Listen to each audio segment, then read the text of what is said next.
اللهم صل على سيدنا ومولانا محمد عافية الأبدان وشفائها وطب القلوب ودوائها ونور الأبصار وضيائها وآله وصحبه الكرام وابنه الكريم الغوث الأعظم الأفخم الهمام وحزبه يبارك وسلم. بسم اللہ الرحمن الرحیم. اللہ کے نام سے شروع جو بہت مہربان رحمت والا. صلی اللہ علی النبی الأمی وآلہ صلی اللہ علیہ وسلم. صلاۃ و سلام علیک یا رسول اللہ. حسن یوسف پہ کٹے مصر میں انگشت زنا. حسن یوسف پہ کٹے مصر میں انگشت زنا. سر کٹاتے ہیں تیرے نام پر مردان عرب. سر کٹاتے ہیں تیرے نام پر مردان عرب. سیرت مصطفیٰ. مصنف حضرت شیخ الحدیث علامہ الحاج عبد المصطفیٰ اعظمی مجددی علیہ رحمت و رضوان. 16واں باب ہجرت کا 11واں سال. مضامین جیسے اسامہ، وفات اقدس، وصال اقدس. حضور کو اپنی وفات کا علم، وصال کا علم صلی اللہ تعالی علیہ وسلم. علالت کی ابتدا، بیماری کا آغاز، وفات کا اثر، وصال مبارک کا اثر، تجہیز و تکفین، نماز جنازہ، قبر انور، حضور کا ترکہ صلی اللہ تعالی علیہ وسلم. زمین، سواری کے جانور، ہتھیار، ظروف و مختلف سامان، تبرکات نبوت صلی اللہ تعالی علیہ وسلم. اردو اور انگلش میں ڈسکرپشن لکھی گئی ہے. جو مضمون سننا ہے، گھڑی کے آگے، گھڑی کے نشان کے آگے جو وقت لکھا ہے اس پر کلک کرے اور اپنا مطلوبہ بیان سنیں. صفحہ نمبر، پیج نمبر 425 تا 441. 16واں باب ہجرت کا 11واں سال، سن ہجری 11. جیسے اسامہ. اس لشکر کا دوسرا نام سریہ اسامہ بھی ہے. یہ سب سے آخری فوج ہے جس کے روانہ کرنے کا آقا کون مکہ صلی اللہ تعالی علیہ وسلم نے حکم فرما دیا. 22 صفر المظفر سن ہجری 11، دوشنبہ یعنی پیر کے دن آقا کون مکہ صلی اللہ تعالی علیہ وسلم نے رومیوں سے جنگ کی تیاری کا حکم دیا، اور دوسرے دن حضرت اسامہ بن زید رضی اللہ تعالی عنہما کو بلا کر فرمایا کہ میں نے تم کو اس فوج کا امیر لشکر مقرر کیا. تم اپنے باپ کی شہادت کا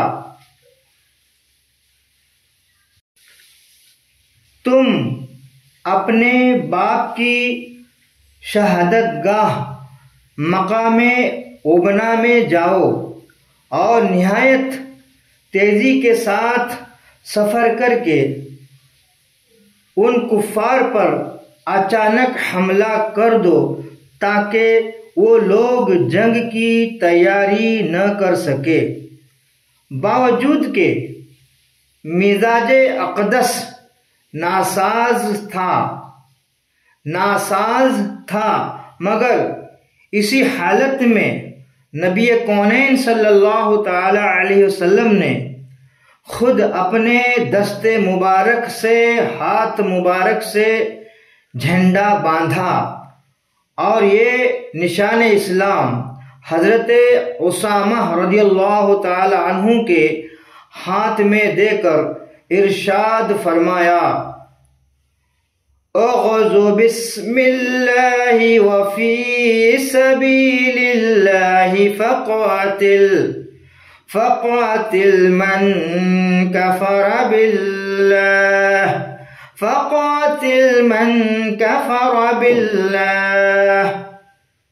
اللہ کے نام سے اور اللہ کی راہ میں جہاد کرو اور کافروں کے ساتھ جنگ کرو۔ حضرت اسامہ رضی اللہ تعالی عنہ نے حضرت بریدہ بن الحصیب رضی اللہ تعالی عنہ کو علم بردار بنایا اور مدینہ شریف سے نکل کر ایک کوس دور مقام جرف میں پڑاؤ کیا ٹھہرے تاکہ وہاں پورا لشکر جمع ہو جائے۔ نبی کونین صلی اللہ تعالی علیہ وسلم نے انصار و مہاجرین کے تمام معززین کو بھی اس لشکر میں شامل ہو جانے کا حکم دے دیا۔ بعض لوگوں پر یہ شاق گزرا، ناگوارا گزرا کہ ایسا لشکر جس میں انصار و مہاجرین کے اکابر و عمائد موجود ہے، ایک نوعمر لڑکا جس کی عمر 20 برس سے زیادہ نہیں، کس طرح امیر لشکر بنا دیا گیا؟ جب نبی کونین صلی اللہ تعالی علیہ وسلم کو اس اعتراض کی خبر ملی تو آقا کون مکہ صلی اللہ تعالی علیہ وسلم کے قلب نازک پر، دل مبارک پر صدمہ گزرا، اور آقا کون مکہ صلی اللہ تعالی علیہ وسلم نے علالت کے باوجود، بیماری کی حالت میں ہونے کے باوجود، سر میں پٹی باندھے ہوئے ایک چادر اوڑھ کر منبر پر ایک خطبہ دیا، جس میں ارشاد فرمایا کہ اگر تم لوگوں نے اسامہ کی سپہ سالاری پر طعنہ زنی کی ہے تو تم لوگوں نے اس سے قبل، اس سے پہلے، اس کے باپ کے سپہ سالار ہونے پر بھی طعنہ زنی کی تھی۔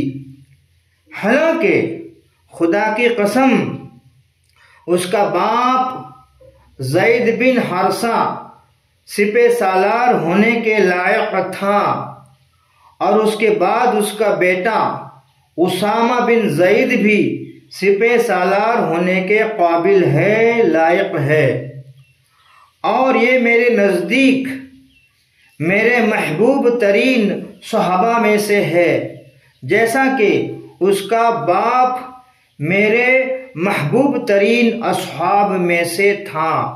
لہذا اسامہ رضی اللہ تعالی عنہ کے بارے میں تم لوگ میری نیک وصیت کو قبول کرو کہ وہ تمہارے بہترین لوگوں میں سے ہے۔ نبی کونین صلی اللہ تعالی علیہ وسلم ایک خطبہ دے کر مکان میں تشریف لے گئے، اور آپ کی علالت میں کچھ اور بھی اضافہ ہو گیا، یعنی بیماری اور زیادہ بڑھ گئی۔ حضرت اسامہ رضی اللہ تعالی عنہ حکم نبوی کی تکمیل کرتے ہوئے، حکم مانتے ہوئے مقام جرف میں پہنچ گئے اور وہاں لشکر اسلام کا اجتماع ہوتا رہا، یہاں تک کہ ایک عظیم لشکر تیار ہو گیا۔ 10 ربیع الاول سن ہجری 11 کو جہاد میں جانے والے خواص آقا کون مکہ صلی اللہ تعالی علیہ وسلم سے رخصت ہونے کے لیے آئے اور رخصت ہو کر مقام جرف میں یا مقام جرف میں پہنچ گئے۔ اس کے دوسرے دن نبی کونین صلی اللہ تعالی علیہ وسلم کی علالت نے اور زیادہ شدت اختیار کر لی۔ نبی کونین صلی اللہ تعالی علیہ وسلم کی بیماری شریف بہت زیادہ بڑھ گئی۔ حضرت اسامہ رضی اللہ تعالی عنہ بھی نبی کونین صلی اللہ تعالی علیہ وسلم کی مزاج پرسی اور رخصت ہونے کے لیے خدمت اقدس میں حاضر ہوئے۔ سرور کائنات فخر موجودات صلی اللہ تعالی علیہ وسلم نے حضرت اسامہ رضی اللہ تعالی عنہ کو دیکھا، مگر ضعف کی وجہ سے، کمزوری کی وجہ سے کچھ بول نہ سکے۔ بار بار دست مبارک، ہاتھ مبارک کو آسمان کی طرف اٹھاتے تھے اور ان کے بدن پر اپنا مقدس ہاتھ پھیرتے تھے۔ حضرت اسامہ رضی اللہ تعالی عنہ کا بیان ہے کہ اس سے میں نے یہ سمجھا کہ سرور کائنات صلی اللہ تعالی علیہ وسلم میرے لیے دعا فرما رہے ہیں۔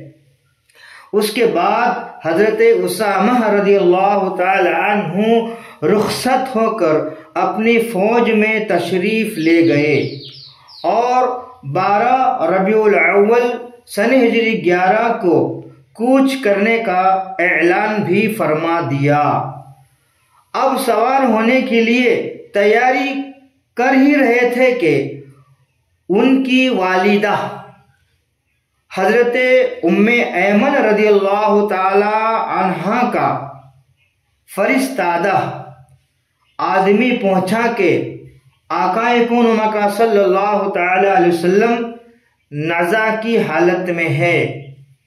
یہ ہوش ربا خبر سن کر حضرت اسامہ و حضرت عمر و حضرت ابو عبیدہ رضی اللہ تعالی عنہم وغیرہ فوراً ہی مدینہ منورہ آئے تو دیکھا کہ آقا کون مکہ صلی اللہ تعالی علیہ وسلم سکرات کے عالم میں ہے، اور اسی دن دوپہر کو یا سہ پہر کے وقت آقا کون مکہ صلی اللہ تعالی علیہ وسلم کا وصال مبارک ہو گیا۔ انا للہ و انا الیہ راجعون۔ یہ خبر سن کر حضرت اسامہ رضی اللہ تعالی عنہ کا لشکر مدینہ منورہ واپس چلا آیا، مگر جب خلیفہ اول حضرت ابوبکر صدیق رضی اللہ تعالی عنہ مسند خلافت پر رونق افروز ہو گئے تو حضرت ابوبکر صدیق رضی اللہ تعالی عنہ نے بعض لوگوں کی مخالفت کے باوجود ربیع الاخر کی آخری تاریخوں میں اس لشکر کو روانہ فرمایا اور حضرت اسامہ رضی اللہ تعالی عنہ مقام ابنا میں تشریف لے گئے اور وہاں بہت ہی خون ریز جنگ کے بعد لشکر اسلام فتح یاب اور حضرت اسامہ رضی اللہ تعالی عنہ نے اپنے باپ کے قاتل اور دوسرے کفار کو قتل کیا اور بے شمار مال غنیمت لے کر 40 دن کے بعد مدینہ منورہ واپس تشریف لائے۔ حوالہ مدارج النبوہ جلد 2 صفحہ 409 تا صفحہ 411 و زرقانی جلد 3 صفحہ 107 تا صفحہ 112۔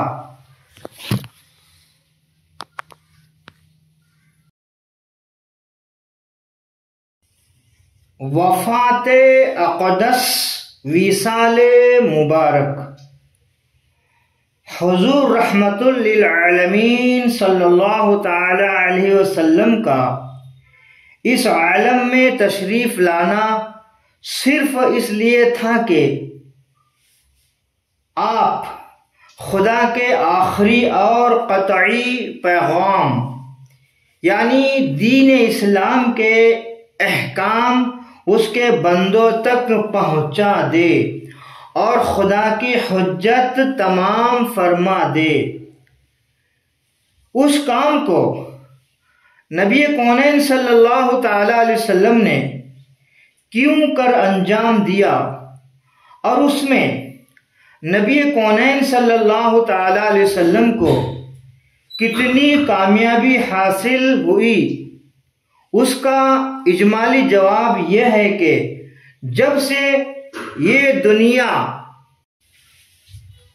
آقا کون و مکان صلی اللہ تعالی علیہ وسلم کو کتنی کامیابی حاصل ہوئی، اس کا اجمالی جواب یہ ہے کہ جب سے یہ دنیا عالم وجود میں آئی، ہزاروں انبیاء و رسول علیہم السلام اس عظیم الشان کام کو انجام دینے کے لیے اس عالم میں تشریف لائے، مگر تمام انبیاء و مرسلین کے تبلیغی کارناموں کو اگر جمع کر لیا جائے تو حضور سرور کائنات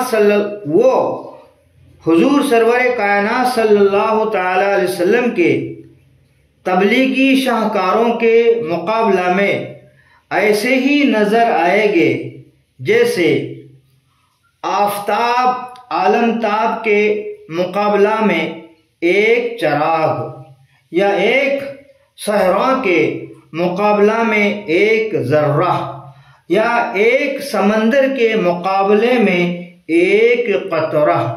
نبی کونین صلی اللہ تعالی علیہ وسلم کی تبلیغ نے عالم میں ایسا انقلاب پیدا کر دیا کہ کائنات ہستی کی ہر پستی کو معراج کمال کی سر بلندی عطا فرما کر ذلت کی زمین کو عزت کا آسمان بنا دیا اور دین حنیف کے اس مقدس اور نورانی محل کو جس کی تعمیر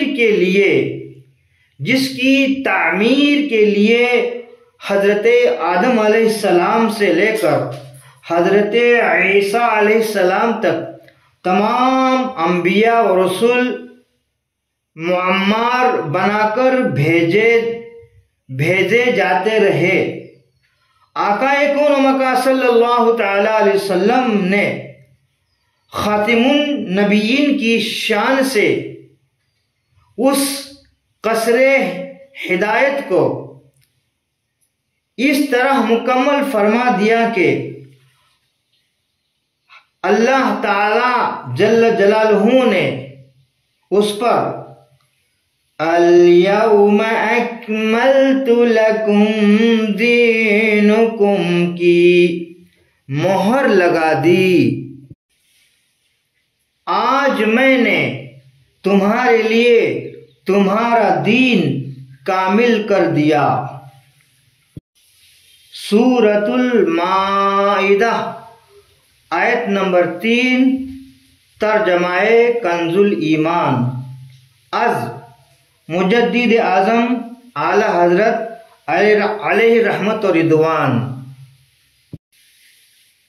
جب دین اسلام مکمل ہو چکا اور دنیا میں آقا کون و مکہ صلی اللہ تعالی علیہ وسلم کے تشریف لانے کا مقصد پورا ہو چکا تو اللہ تعالیٰ کے وعدہ محکوم انک میت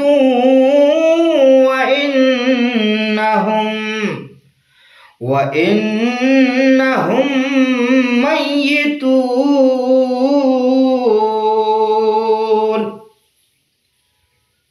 بے شک تمہیں انتقال فرمانا ہے اور ان کو بھی مرنا ہے۔ سورۃ الزمر آیت نمبر 30، ترجمہ کنز الایمان از مجدد اعظم اعلی حضرت علیہ رحمت و رضوان۔ انک میت وانہم میتون کے پورا ہونے کا وقت آ گیا۔ نبی کونین حضور صلی اللہ تعالی علیہ وسلم کو اپنی وفات کا علم، اپنے وصال کا علم، آقا کون و مکہ صلی اللہ تعالی علیہ وسلم کو بہت پہلے سے اپنی وفات کا علم حاصل ہو گیا تھا، اپنے وصال کا علم حاصل ہو گیا تھا، اور نبی کونین صلی اللہ تعالی علیہ وسلم نے مختلف الگ الگ موقع پر لوگوں کو اس کی خبر بھی دے دی تھی۔ چنانچہ حجۃ الوداع، آخری حج کے موقع پر نبی کونین صلی اللہ تعالی علیہ وسلم نے لوگوں کو یہ فرما کر رخصت فرمایا تھا، شاید اس کے بعد میں تمہارے ساتھ حج نہ کر سکوں گا۔ حجۃ الوداع کے موقع پر، آخری حج کے موقع پر نبی کونین صلی اللہ تعالی علیہ وسلم نے لوگوں کو یہ فرما کر رخصت فرمایا تھا، شاید اس کے بعد میں تمہارے ساتھ حج نہ کر سکوں گا۔ اسی طرح غدیر خم کے خطبہ میں اسی انداز سے کچھ اسی قسم کے الفاظ آقا کون و مکہ صلی اللہ تعالی علیہ وسلم کی زبان اقدس سے ادا ہوئے تھے، اگرچہ ان دونوں خطبات میں، دونوں بیان میں لفظ لعل شاید فرما کر ذرا پردہ ڈالتے ہوئے اپنی وفات کی خبر دی، مگر وصال کی خبر دی، مگر حجۃ الوداع سے واپس آ کر آقا کون و مکہ صلی اللہ تعالی علیہ وسلم کے تعالی علیہ وسلم نے جو خطبات ارشاد فرمائے اس میں لعل شاید کا الفاظ نبی کونین صلی اللہ تعالی علیہ وسلم نے نہیں فرمایا، بلکہ صاف اور یقین کے ساتھ اپنے وصال کی خبر سے لوگوں کو آگاہ فرمایا، باخبر فرمایا۔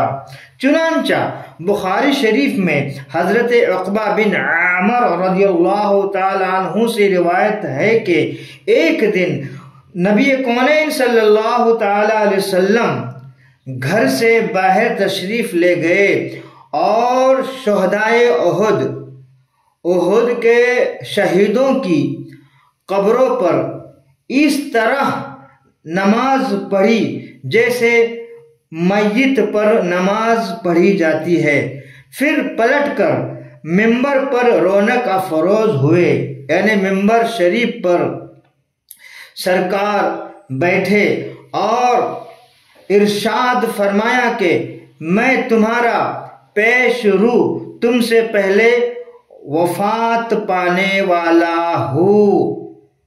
یہاں تو سرکار نے صاف صاف اپنے وصال مبارک کی خبر دی، اور تمہارا گواہ ہوں، اور میں خدا کی قسم اپنے حوض کو یعنی حوض کوثر کو اس وقت دیکھ رہا ہوں۔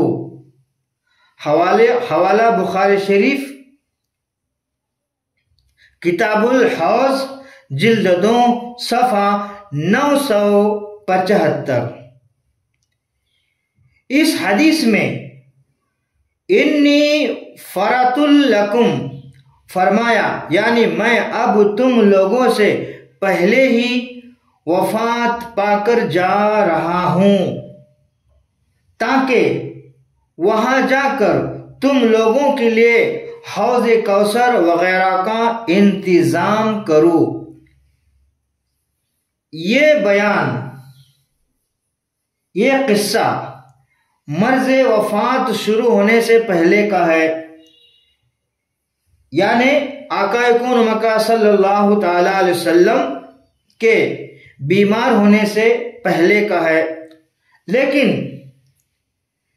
اس قصہ کو بیان فرمانے کے وقت آقا کون مکہ صلی اللہ تعالی علیہ وسلم کو اس کا یقینی علم حاصل ہو چکا تھا کہ میں کب اور کس وقت دنیا سے جانے والا ہوں، اور مرض وفات شروع ہونے کے بعد تو اپنی صاحبزادی بیٹی خاتون جنت حضرت بی بی فاطمہ الزہرا رضی اللہ تعالی عنہا کو صاف صاف لفظوں میں بغیر شاید کا لفظ فرماتے ہوئے اپنی وفات کی خبر دی، اپنے وصال کی خبر دی۔ چنانچہ بخاری شریف کی روایت ہے کہ اپنے مرض وفات میں، بیماری کے دنوں میں، نبی کونین صلی اللہ تعالی علیہ وسلم نے حضرت فاطمہ رضی اللہ تعالی عنہا کو بلایا اور چپکے چپکے ان سے کچھ فرمایا تو وہ رو پڑے، پھر بلایا اور چپکے چپکے کچھ فرمایا تو وہ ہنس پڑے۔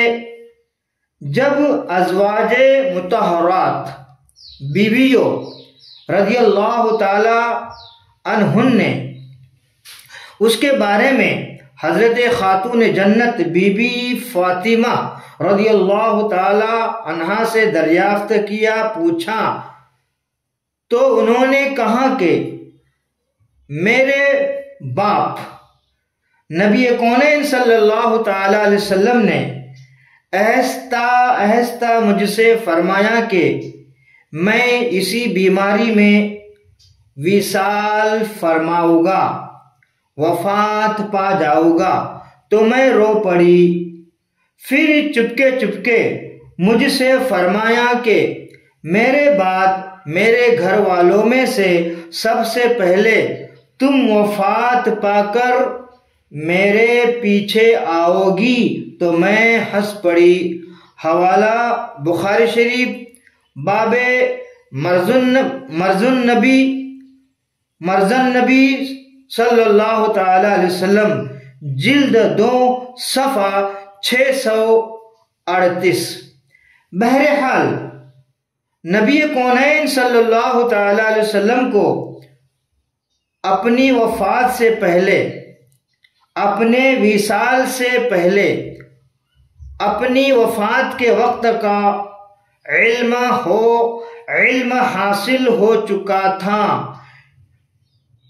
کیوں نہ ہو کہ جب دوسرے لوگوں کی وفات کے اوقات سے آقا کون مکہ صلی اللہ تعالی علیہ وسلم نے آگاہ فرما دیا تھا، باخبر فرما دیا تھا، تو اگر خداوند عالم الغیوب کے بتا دینے سے نبی کونین صلی اللہ تعالی علیہ وسلم کو اپنی وفات کے وقت کا، اپنے وصال کے وقت کا قبل از یعنی پہلے ہی علم ہو گیا تو اس میں کون سا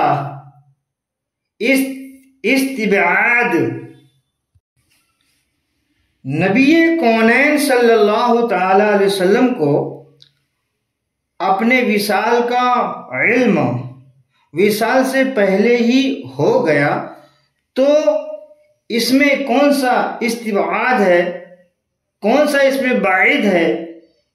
اللہ تعالیٰ نے تو آقا کون مکہ صلی اللہ تعالی علیہ وسلم کو علم ما کانا و ما یکون عطا فرمایا، یعنی جو کچھ ہو چکا اور جو کچھ ہو رہا ہے اور جو کچھ ہونے والا ہے سب کا علم عطا فرما کر آقا کون مکہ صلی اللہ تعالی علیہ وسلم کو دنیا سے اٹھایا۔ چنانچہ اس مضمون کو ہم نے اپنی کتاب قرآنی تقریر میں مفصل تحریر کر دیا ہے، لکھا ہے۔ انشاء اللہ تعالی سگے رضا غلام مصطفیٰ بریلوی ملکہ پوری کو اللہ تبارک و تعالی عمر وفا فرما دے تو قرآن تقریر کا یہ بیان بھی تمام بریلوی سننے کا شرف حاصل کرے گے۔ بڑے ہی سعادت مند بریلوی سنی مسلک اعلی حضرت کے وابستگان اللہ تبارک و تعالی نے اپنے غیبدہ رسول کو علم غیب عطا فرمایا ہے۔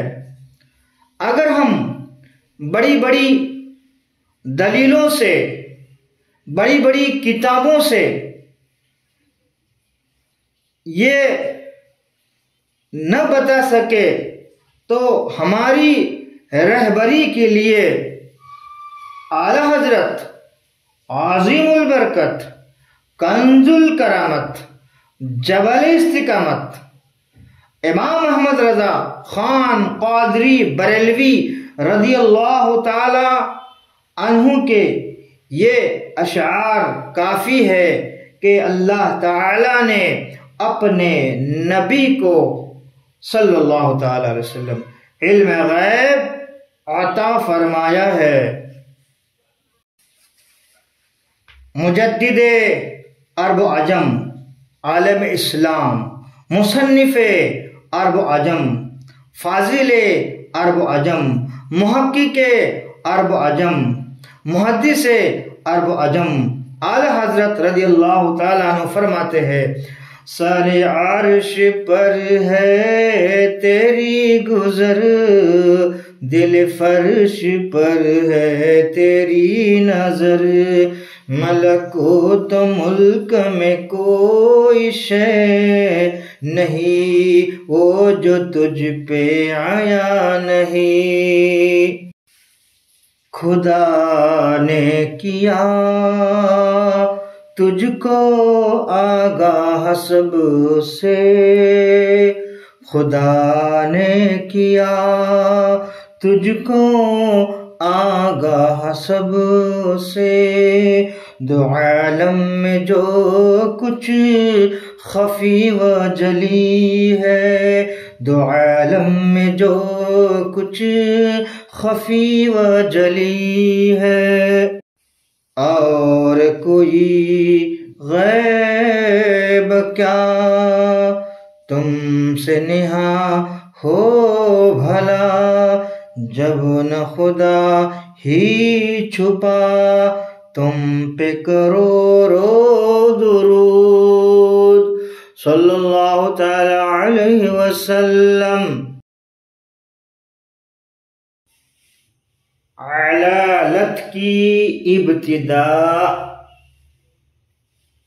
مرض کی ابتدا، بیماری کا آغاز کب ہوا اور آقا کون مکہ صلی اللہ تعالی علیہ وسلم کتنے دنوں تک علیل رہے اس میں مورخین کا اختلاف ہے۔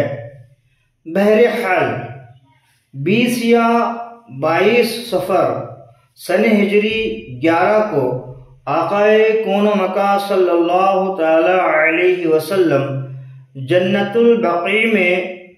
جنت البقیع قبرستان میں، جو عام مسلمانوں کا قبرستان ہے، آدھی رات میں تشریف لے گئے۔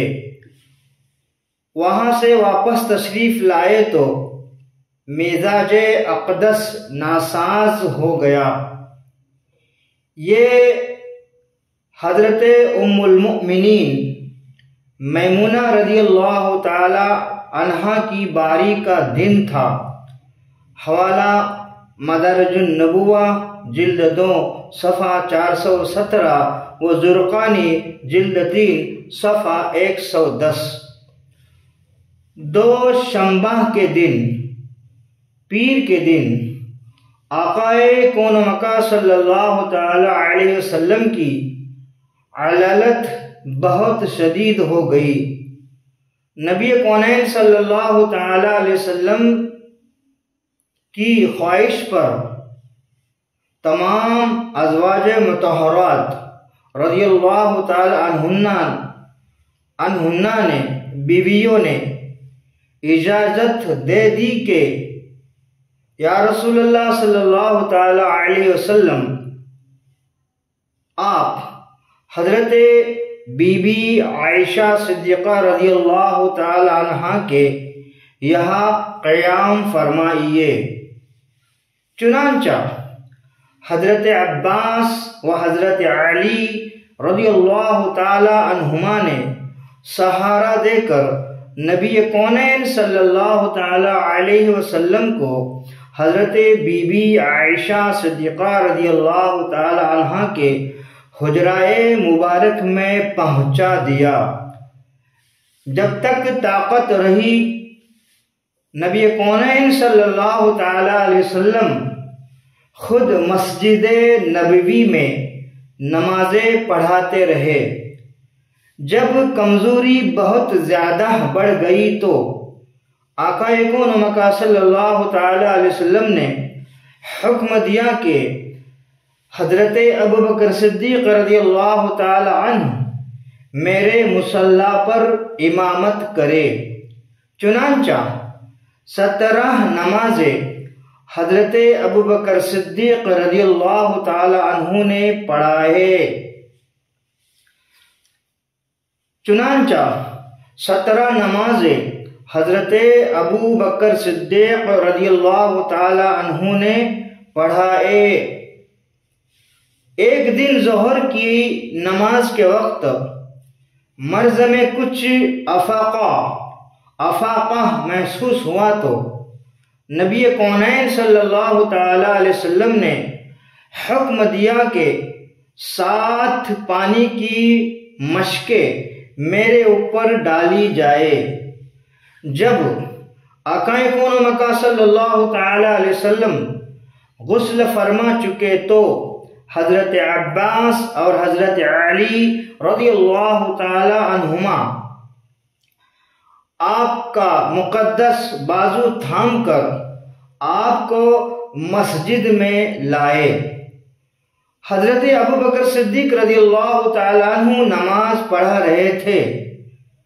آہٹ پا کر پیچھے ہٹنے لگے، مگر نبی کونین صلی اللہ تعالی علیہ وسلم نے اشارہ سے ان کو روکا اور ان کے پہلو میں بیٹھ کر نماز پڑھائی۔ سرور کائنات صلی اللہ تعالی علیہ وسلم کو دیکھ کر حضرت ابوبکر صدیق رضی اللہ تعالی عنہ اور دوسرے مقتدی لوگ ارکان نماز ادا کرتے رہے۔ نماز کے بعد نبی کونین صلی اللہ تعالی علیہ وسلم نے ایک خطبہ بھی دیا جس میں بہت سی وصیتیں اور احکام اسلام بیان فرما کر انصار کے فضائل اور ان کے حقوق کے بارے میں کچھ کلمات ارشاد فرمائے اور سورۃ العصر اور ایک آیت بھی تلاوت فرمائی۔ حوالہ مدارج النبوہ جلد 2 صفحہ 425 و بخاری جلد 2 صفحہ 639۔ گھر میں 7 دینار رکھے ہوئے تھے۔ سرور کائنات صلی اللہ تعالی علیہ وسلم نے حضرت ام المؤمنین بی بی عائشہ صدیقہ رضی اللہ تعالی عنہا سے فرمایا کہ تم ان دیناروں کو لاؤ تاکہ میں ان دیناروں کو خدا کی راہ میں خرچ کر دوں۔ چنانچہ حضرت علی شیر خدا رضی اللہ تعالیٰ عنہ کے ذریعے نبی کونین صلی اللہ تعالیٰ علیہ وسلم نے ان دیناروں کو تقسیم کر دیا اور اپنے گھر میں ایک ذرہ بھر بھی سونا یا چاندی نہیں چھوڑا۔ حوالہ مدارج النبوہ جلد 2 صفحہ 424۔ آقائے کائنات صلی اللہ تعالی علیہ وسلم کے مرض مبارک میں کمی بیشی ہوتی رہتی تھی۔ خاص وفات کے خاص وصال کے دن یعنی دوشنبہ پیر کے روز طبیعت اچھی تھی، حجرہ مسجد سے متصل ہی تھا، لگ کر ہی تھا۔ آقا کون مکہ صلی اللہ تعالی علیہ وسلم نے پردہ اٹھا کر دیکھا تو لوگ نماز فجر پڑھ رہے تھے۔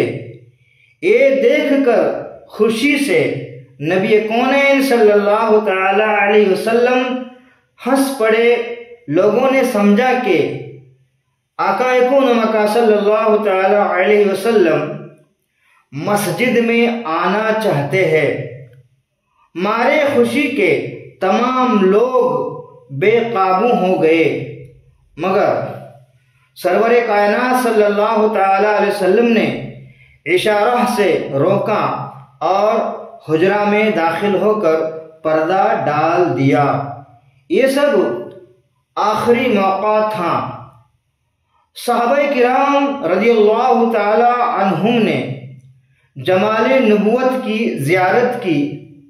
حضرت انس رضی اللہ تعالی عنہ کا بیان ہے کہ آقا کریم صلی اللہ تعالی علیہ وسلم کا رخ انور ایسا معلوم ہوتا تھا، چہرہ مبارک ایسا معلوم ہوتا تھا کہ گویا قرآن کا کوئی ورق ہے، یعنی سفید ہو گیا تھا۔ حوالہ بخاری شریف جلد 2 صفحہ 640۔ باب مرض النبی صلی اللہ تعالی علیہ وسلم وغیرہ۔ اس کے بعد بار بار غشی طاری ہونے لگی۔ حضرت فاطمہ زہرا رضی اللہ تعالی عنہا کی زبان مبارک سے شدت غم میں یہ لفظ نکل گیا، واہ کرب ابا، ہائے رے میرے باپ کی بے چینی۔ رحمت دو عالم صلی اللہ تعالی علیہ وسلم نے فرمایا کہ اے بیٹی، تمہارا باپ آج کے بعد کبھی بے چین نہ ہوگا۔ حوالہ بخاری جلد 2 صفحہ 641۔ باب مرض النبی صلی اللہ تعالی علیہ وسلم۔ اس کے بعد بار بار آقا کائنات صلی اللہ تعالی علیہ وسلم یہ فرماتے رہے کہ مع الذین انعم اللہ علیہم، یعنی ان لوگوں کے ساتھ جن پر خدا کا انعام ہے، اور کبھی یہ فرماتے کہ اللہم فی الرفیق الاعلی، خداوند بڑا رفیق، خداوند بڑا رفیق میں، اور لا الہ الا اللہ بھی پڑھتے تھے اور فرماتے تھے کہ بے شک موت کے لیے سختیاں ہیں۔ حضرت بی بی عائشہ صدیقہ رضی اللہ تعالی عنہ کہتی ہے کہ تندرستی کی حالت میں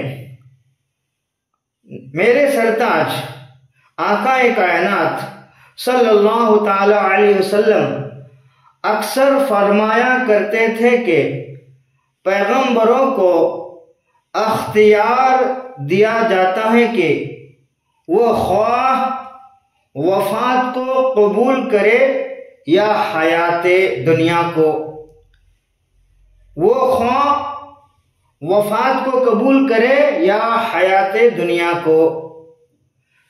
جب نبی کونین صلی اللہ تعالی علیہ وسلم کی زبان مبارک پر یہ کلمات جاری ہوئے تو میں نے سمجھ لیا کہ نبی کونین صلی اللہ تعالی علیہ وسلم نے آخرت کو قبول فرما لیا۔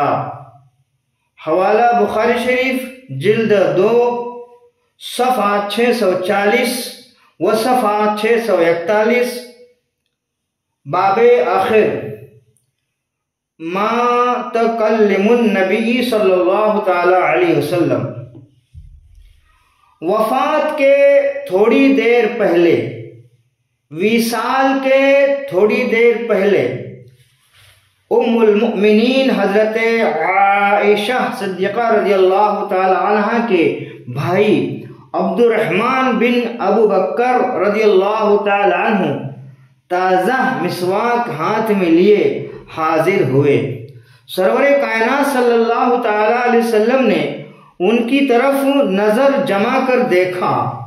حضرت عائشہ رضی اللہ تعالی عنہ نے سمجھا کہ مسواک کی ضرورت ہے۔ انہوں نے فوراً ہی مسواک لے کر، یعنی حضرت عائشہ صدیقہ رضی اللہ تعالی عنہ نے اپنے بھائی عبد الرحمن سے مسواک لے لی اور اس کو اپنے دانتوں سے نرم کی اور نبی کونین صلی اللہ تعالی علیہ وسلم کے دست اقدس میں دے دی۔ نبی کونین صلی اللہ تعالی علیہ وسلم کے ہاتھ مبارک میں دے دی۔ سرور کائنات صلی اللہ تعالی علیہ وسلم نے مسواک فرمائی، مسواک کی۔ سہ پہر کا وقت تھا کہ سینہ اقدس میں سانس کی گھر گھراہٹ محسوس ہونے لگی۔ اتنے میں لب مبارک ہلے تو لوگوں نے یہ الفاظ سنے کہ الصلاۃ وما ملکت ایمانکم، نماز اور لونڈی غلاموں کا خیال رکھو، نماز پڑھو اور لونڈی اور غلاموں کا اچھا خیال رکھو، یعنی ان کے ساتھ نیک سلوک کرو۔ پاس میں پانی کی ایک لگن تھی، اس میں بار بار ہاتھ ڈالتے اور چہرے اقدس پر ملتے اور کلمہ پڑھتے۔ چادر مبارک کو کبھی منہ پر ڈالتے، کبھی ہٹا دیتے۔ حضرت بی بی عائشہ رضی اللہ تعالی عنہ سر اقدس کو اپنے سینے سے لگائے بیٹھی ہوئی تھی۔ اتنے میں سرور کائنات صلی اللہ تعالی علیہ وسلم نے ہاتھ اٹھا کر انگلی سے اشارہ فرمایا اور 3 مرتبہ فرمایا کہ بل الرفیق الاعلی، بل الرفیق الاعلی، بل الرفیق الاعلی، اب کوئی نہیں بلکہ وہ بڑا رفیق چاہیے، بلکہ اب کوئی نہیں بلکہ وہ بڑا رفیق چاہیے۔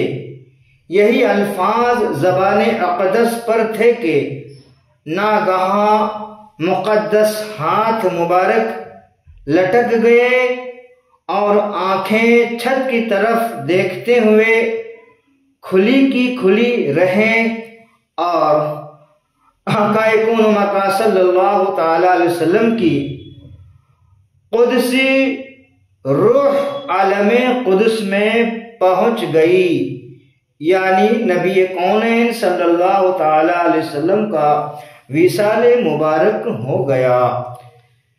اِنَّا لِلَّهِ وَإِنَّا إِلَيْهِ وَإِنَّا إِلَيْهِ راجعون۔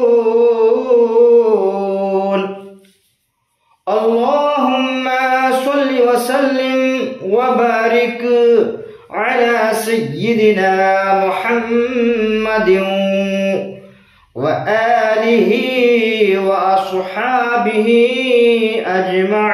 أجمعين۔ حوالہ بخاری شریف جلد 2 صفحہ 640 و صفحہ 641، باب مرض النبی صلی اللہ تعالی علیہ وسلم۔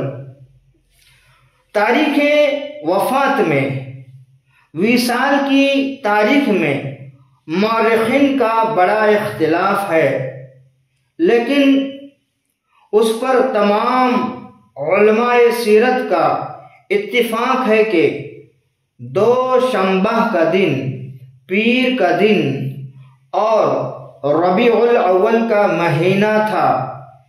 بہرحال عام طور پر یہی مشہور ہے کہ 12 ربیع الاول سن ہجری 11 2 شنبہ یعنی پیر کے دن تیسرے پہر نبی کونین صلی اللہ تعالی علیہ وسلم نے وصال فرمایا۔ واللہ تعالی اعلم۔ بہت ہی خوش نصیب بریلوی سنی مسلک اعلی حضرت کے وابستگان، آقا کون مکہ صلی اللہ تعالی علیہ وسلم نے اپنے حجرائے مبارک سے پردہ ہٹا کر تمام صحابہ کرام کو دیکھا، صحابہ مسکرائے، اس میں کوئی سنت نماز بھی پڑھتے ہوگے، تو ان کا خیال نبی کی طرف گیا اور نبی کا خیال امتیوں کی طرف گیا، مگر ان کے نماز میں کوئی خلل نہیں آئی۔ تو حالت نماز میں آقا کون مکہ صلی اللہ تعالی علیہ وسلم کا خیال صحابہ کرام کو آیا یا نہیں آیا؟ بالکل آیا۔ تو نماز مکمل، نماز قابل قبول وہی ہے جس میں خیال مصطفیٰ صلی اللہ تعالی علیہ وسلم ہو، وہی نماز مبارک ہے، وہی نماز مقبول ہے جس نماز میں خیال مصطفیٰ صلی اللہ تعالی علیہ وسلم آیا۔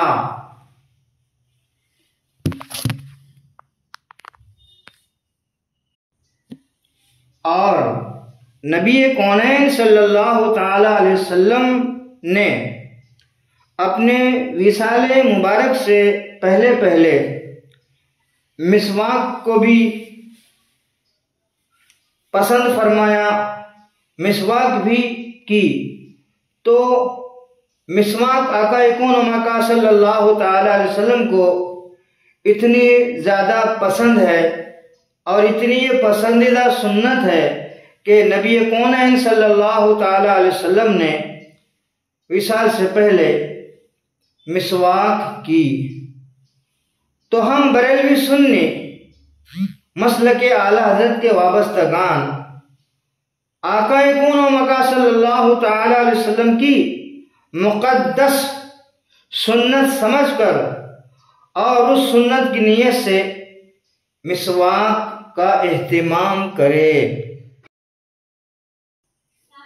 اور یہ بات بھی قابل غور ہے، نبی کونین صلی اللہ تعالی علیہ وسلم اپنے علالت کے دوران 7 پانی کی مشقیں بدن پر ڈالی اور عین نماز کے وقت آقا کون مکا صلی اللہ تعالی علیہ وسلم مسجد نبوی میں تشریف لائے۔ اس وقت حضرت ابوبکر صدیق رضی اللہ تعالی عنہ نماز پڑھا رہے تھے اور صحابہ رضی اللہ تعالی عنہ ابوبکر صدیق رضی اللہ تعالی عنہ کی اقتداء میں نماز ادا فرما رہے تھے۔ آقا کون مکہ صلی اللہ تعالی علیہ وسلم جیسے ہی مسجد نبوی میں تشریف لائے، آپ کی آہٹ سے یعنی آپ کے آنے کے آہٹ سے ابوبکر صدیق رضی اللہ تعالیٰ عنہ مصلی امامت سے پیچھے ہٹنے لگے، مگر سرکار نے اشارہ فرمایا آپ مصلی پر ہی برقرار رہیے۔ تو ابوبکر صدیق رضی اللہ تعالیٰ عنہ مصلی امامت پر برقرار رہے۔ سرکار صلی اللہ تعالیٰ علیہ وسلم نے ان کے پہلو میں بیٹھ کر نماز ادا فرمائی۔ تو اس وقت تو تمام صحابہ کرام کا خیال حالت نماز میں نبی کونین صلی اللہ تعالیٰ علیہ وسلم کی طرف گیا کہ انہوں نے محسوس کیا کہ آقا کون مکہ صلی اللہ تعالیٰ علیہ وسلم مسجد نبوی میں تشریف لائے ہیں۔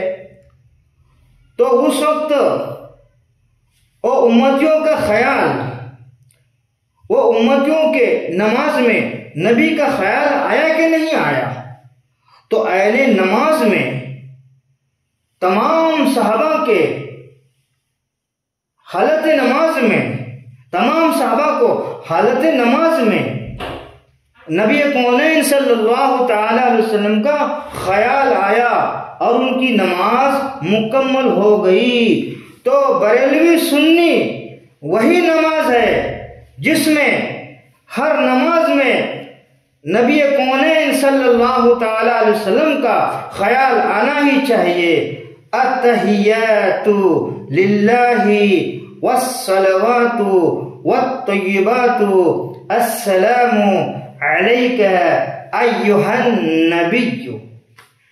تو یہاں پر نبی کا تو نام آتا ہے اتحیات میں، تو نبی کا خیال تو ہر 5 وقت کی نماز میں اور ہر جو ہی نماز ہم پڑھتے ہیں تو تشہد میں جب بیٹھتے ہیں تو نبی کا نام ہم لیتے ہی ہیں اور بریلوی سنی لیتے ہی رہے گے، تو نبی کا خیال نماز کی حالت میں آئے گا ہی۔ تو پھر وہ امتی کی نماز قابل قبول ہے جس امتی کی نماز میں نبی کا خیال ہو۔ شافعی میں اتحیات اس طرح ہے: التحیات المبارکات الصلوات الطیبات للہ السلام علیک ایھا النبی۔ یہ پورا نہیں پڑھا گیا ہے، ایھا النبی تک ہی پڑھا گیا،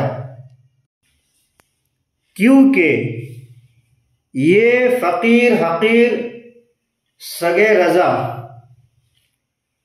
بریلوی سنی، غلام مصطفیٰ، ملکا پوری، مہاراشٹر، انڈیا۔ یہ حنفی کا بریلوی شافعی بنایا گیا، اور اس وقت یہ فقیر شافعی مذہب پر فروعی مسائل پر قائم ہے، وہ بھی مسلک اعلی حضرت کی روشنی میں۔ اور ہمارے اماموں کی عظمت بتانے والے اور کوئی نہیں ہے بلکہ یہ بھی فاضل عرب و عجم، محقق عرب و عجم، محدث عرب و عجم، مصنف عرب و عجم، حافظ اعظم، مجدد اعظم، اعلی حضرت، عظیم البرکت، کنز الکرامت، جبل استقامت، امام احمد رضا خان قادری بریلوی رضی اللہ تعالی عنہ ہے۔ شافعی، مالک، احمد، امام حنیف، شافعی، مالک، احمد، امام حنیف، چار باغ امامت پہ لاکھوں سلام، چار باغ امامت پہ لاکھوں سلام۔ وفات شریف کا اثر، وصال مبارک کا اثر، آقا کون مکہ صلی اللہ تعالی علیہ وسلم کی وفات سے، وصال مبارک سے حضرات صحابہ کرام اور اہل بیت عظام رضی اللہ تعالی عنہم کو کتنا بڑا صدمہ پہنچا، اور اہل مدینہ کا کیا حال ہو گیا، اس کی تصویر کشی کے لیے ہزاروں صفحات بھی بس نہیں آئے گے۔ وہ شمع نبوت کے پروانے جو چند دنوں تک جمال نبوت کا دیدار نہ کرتے تو ان کے دل بے قرار اور ان کی آنکھیں اشکبار ہو جاتی تھے۔ ظاہر ہے کہ ان عاشقان رسول پر جان عالم صلی اللہ تعالی علیہ وسلم کے دائمی فراق کا کتنا روح فرسا اور کس قدر جاں صدمہ عظیم ہوا ہوگا۔ جلیل القدر صحابہ کرام رضی اللہ تعالی عنہم بلا مبالغہ ہوش و حواس کو کھو بیٹھے۔ جلیل القدر صحابہ کرام رضی اللہ تعالی عنہم بلا مبالغہ ہوش و حواس کھو بیٹھے، ان کی عقلیں گم ہو گئے اور آوازیں بند ہو گئے، اور وہ اس قدر مخبوط الحواس ہو گئے کہ ان کے لیے یہ سوچنا بھی مشکل ہو گیا کہ کیا کہے اور کیا کرے۔ حضرت عثمان غنی رضی اللہ تعالی عنہ پر ایسا سکتہ طاری ہو گیا کہ وہ ادھر ادھر بھاگے پھرتے تھے، مگر کسی سے نہ کچھ کہتے تھے نہ کسی سے کچھ سنتے تھے۔ حضرت علی شیر خدا رضی اللہ تعالی عنہ رنج و ملال میں نڈھال ہو کر اس طرح بیٹھ رہے کہ ان میں اٹھنے بیٹھنے اور چلنے پھرنے کی سکت ہی نہیں رہی، طاقت ہی نہیں رہی۔ حضرت عبداللہ بن انس رضی اللہ تعالیٰ عنہ کے قلب پر، دل پر ایسا دھچکا لگا کہ وہ اس صدمہ کو برداشت نہ کر سکے اور ان کا ہارٹ فیل ہو گیا۔ حضرت عمر رضی اللہ تعالیٰ عنہ اس قدر ہوش و حواس کھو بیٹھے کہ انہوں نے تلوار کھینچ لی اور ننگی تلوار لے کر مدینہ منورہ کی گلیوں میں ادھر ادھر آتے جاتے تھے اور یہ کہتے پھرتے تھے کہ اگر کسی نے یہ کہا کہ نبی کونین صلی اللہ تعالی علیہ وسلم کی وفات ہو گئی، وصال ہو گیا، تو میں اس تلوار سے اس کی گردن اڑا دوں گا۔ حضرت عائشہ رضی اللہ تعالی عنہ کا بیان ہے کہ وصال کے بعد، وفات کے بعد حضرت عمر و حضرت مغیرہ بن شعبہ رضی اللہ تعالی عنہما اجازت لے کر مکان میں داخل ہوئے۔ حضرت عمر رضی اللہ تعالی عنہ نے آقا کون و مکان صلی اللہ تعالی علیہ وسلم کو دیکھ کر کہا کہ بہت ہی سخت غشی طاری ہو گئی ہے۔ جب وہ وہاں سے چلنے لگے تو حضرت مغیرہ رضی اللہ تعالی عنہ نے کہا کہ اے عمر، تمہیں کچھ خبر بھی ہے؟ آقا کون و مکان صلی اللہ تعالی علیہ وسلم کا وصال ہو چکا ہے۔ یہ سن کر حضرت عمر رضی اللہ تعالی عنہ آپے سے باہر ہو گئے اور تڑپ کر بولے کہ اے مغیرہ، تم جھوٹے ہو، آقا کون و مکان صلی اللہ تعالی علیہ وسلم کا اس وقت تک اس وصال انتقال نہیں ہو سکتا جب تک دنیا سے ایک ایک منافق کا خاتمہ نہ ہو جائے۔ محب الدنیا میں طبری سے منقول ہے کہ سرور کائنات صلی اللہ تعالی علیہ وسلم کی وفات کے وقت، وصال مبارک کے وقت، حضرت ابوبکر صدیق رضی اللہ تعالیٰ عنہ سکھ میں تھے، جو مسجد نبوی سے 1 میل کے فاصلے پر ہے۔ ان کی بیوی حضرت حبیبہ بنت خارجہ رضی اللہ تعالی عنہا وہی رہتی تھے۔ چونکہ دوشنبہ کی صبح کو مرض میں کمی نظر آئی، چونکہ دوشنبہ پیر کے دن صبح کو مرض مبارک میں کچھ کمی نظر آئی اور کچھ سکون معلوم ہوا، اس لیے آقا کون و مکان صلی اللہ تعالی علیہ وسلم نے خود حضرت ابوبکر صدیق رضی اللہ تعالیٰ عنہ کو اجازت دے دی تھی کہ تم سکھ چلے جاؤ اور بیوی بچوں کو دیکھتے آؤ۔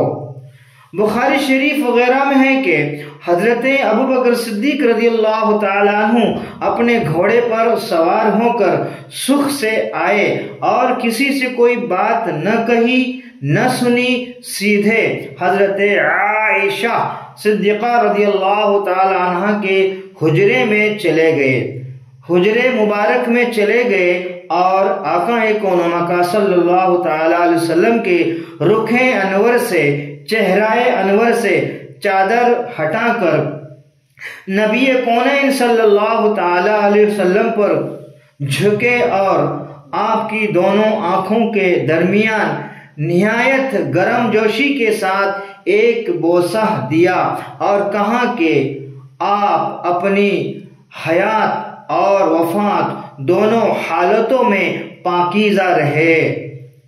میرے ماں باپ آپ پر فدا ہوں، ہرگز خداوند تعالی آپ پر 2 موتوں کو جمع نہیں فرمائے گا۔ آپ کی جو موت لکھی ہوئی تھی، آپ اس موت کے ساتھ وفات پا چکے۔ اس کے بعد حضرت ابوبکر صدیق رضی اللہ تعالیٰ عنہ مسجد نبوی میں تشریف لائے تو اس وقت حضرت عمر رضی اللہ تعالیٰ عنہ لوگوں کے سامنے تقریر کر رہے تھے۔ حضرت ابوبکر صدیق رضی اللہ تعالیٰ عنہ نے فرمایا کہ اے عمر بیٹھ جاؤ۔ حضرت عمر رضی اللہ تعالیٰ عنہ نے بیٹھنے سے انکار کر دیا تو حضرت ابوبکر صدیق رضی اللہ تعالیٰ عنہ نے انہیں چھوڑ دیا۔ انہیں چھوڑ دیا اور خود لوگوں کو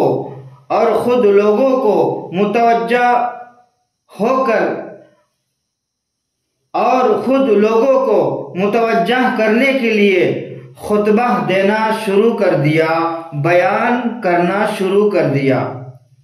اما بعد، جو شخص تم میں سے محمد مصطفیٰ صلی اللہ تعالی علیہ وسلم کی عبادت کرتا تھا، وہ جان لے کہ محمد صلی اللہ تعالی علیہ وسلم کا وصال ہو گیا، اور جو شخص تم میں سے خدا تعالی کی پرستش کرتا تھا، عبادت کرتا تھا، تو خدا زندہ ہے، وہ کبھی نہیں مرے گا۔ پھر اس کے بعد حضرت ابوبکر صدیق رضی اللہ تعالیٰ عنہ نے سورہ آل عمران کی یہ آیت تلاوت فرمائی: وَمَا مُحَمَّدٌ إِلَّا رَسُولٌ قَدْ خَلَتْ مِن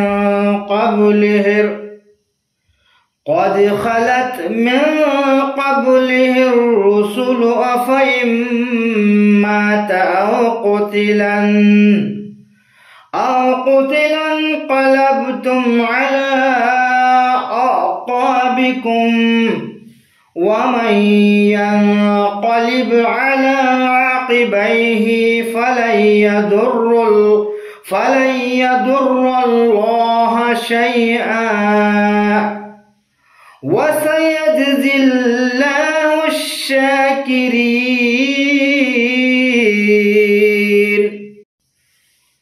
وَمَا مُحَمَّدٌ إِلَّا رَسُولٌ قَدْ خَلَتْ مِن قَبْلِهِ الرُّسُلُ أَفَإِن مَّاتَ أَوْ قُتِلَ انقلبتم عَلَى أَعْقَابِكُمْ وَمَن ينقلب عَلَى عَقِبَيْهِ فَلَن يَضُرَّ اللَّهَ شَيْئًا وَسَيَجْزِي اللَّهُ الشَّاكِرِينَ۔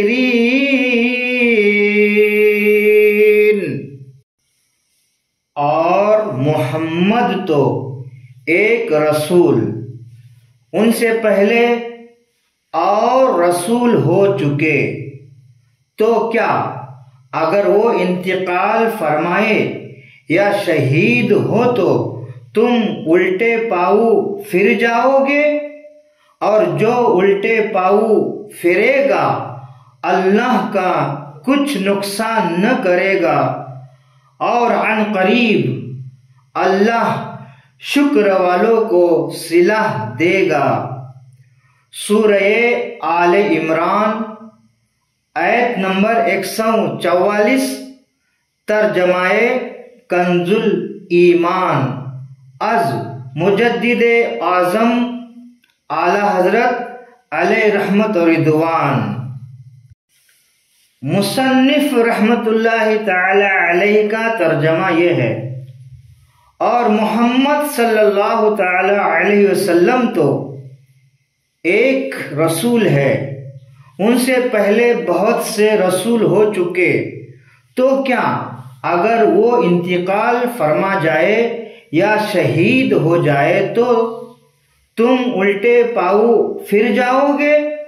اور جو الٹے پاؤں پھرے گا اللہ کا کچھ نقصان نہ کرے گا، اور عن قریب اللہ شکر ادا کرنے والوں کو ثواب دے گا۔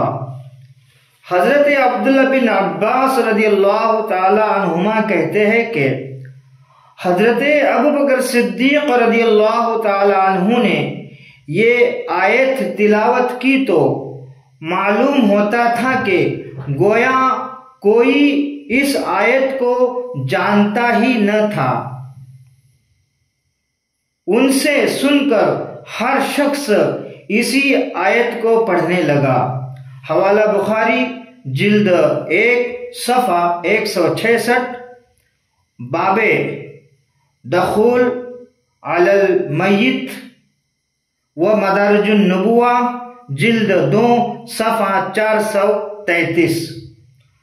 حضرت عمر رضی اللہ تعالیٰ عنہ کا بیان ہے کہ میں نے جب حضرت ابوبکر صدیق رضی اللہ تعالیٰ عنہ کی زبان سے سورہ آل عمران کی یہ آیت سنی تو مجھے معلوم ہو گیا کہ واقعی نبی کونین صلی اللہ تعالی علیہ وسلم کا وصال ہو گیا۔